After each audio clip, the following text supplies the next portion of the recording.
Coba pikirkan ini, bagaimana jika seseorang membaca Al-Quran seumur hidup, tetapi tidak pernah benar-benar memahami apa yang dibacanya? Bayangkan, seorang anak belajar membaca Al-Quran sejak kecil. Ia fasih melafalkan huruf, tajwidnya rapi, suaranya indah. Tahun demi tahun ia terus membaca, bahkan sampai dewasa.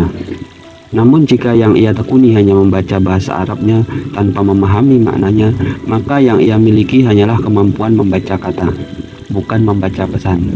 Ia mengenal lafaz tetapi tidak mengenal maksudnya. Ia hafal rangkaian kalimat tetapi tidak memahami makna yang dibangunnya. Secara lahiriah ia dekat dengan kalimat Al-Quran, tetapi secara makna ia belum memasuki pelajaran yang dikandungnya. Disinilah letak perbedaan antara mengetahui dan memahami. Al-Quran menunjukkan bahwa ilmu bukan sekedar tahu di permukaan, tetapi sampai pada pemahaman makna yang membentuk cara manusia melihat, berpikir, dan bekerja.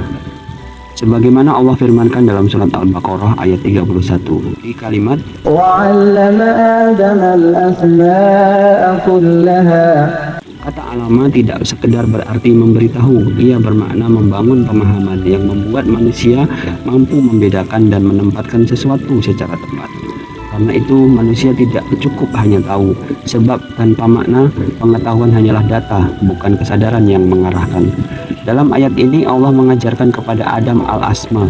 Dalam bahasa Arab, asma adalah bentuk jamak dari isim. Ia bukan sekedar sebutan atau label. Nama adalah penanda yang mengangkat sesuatu dari samar menjadi jelas. Sesuatu bisa dinamai karena zatnya, sifatnya, atau pekerjaannya. Karena itu asma bukan sekedar kosakata. Ia adalah makna yang membuat sesuatu dipahami sebagai hakikat, sebagai karakter, atau sebagai fungsi. Dan ayat ini menegaskan al-asma'a kullaha. Kata kullaha menunjukkan keseluruhan yang utuh. Artinya manusia tidak dibekali potongan pemahaman, melainkan kemampuan memahami secara menyeluruh agar mampu membaca kebenaran dengan lengkap. Itulah dasar mengapa manusia diberi tanggung jawab sebagai khalifah di bumi. Maka mari kita renungkan, jika dalam diri kita masih ada gambaran seorang anak yang hanya belajar melafalkan tanpa memahami, semoga Allah memberi kita petunjuk agar tidak berhenti pada sekedar membaca Al-Quran, tetapi sampai menembus maknanya. Sehingga apa yang kita baca benar-benar membentuk cara berpikir dan mengarahkan langkah hidup kita dari dunia hingga akhirat.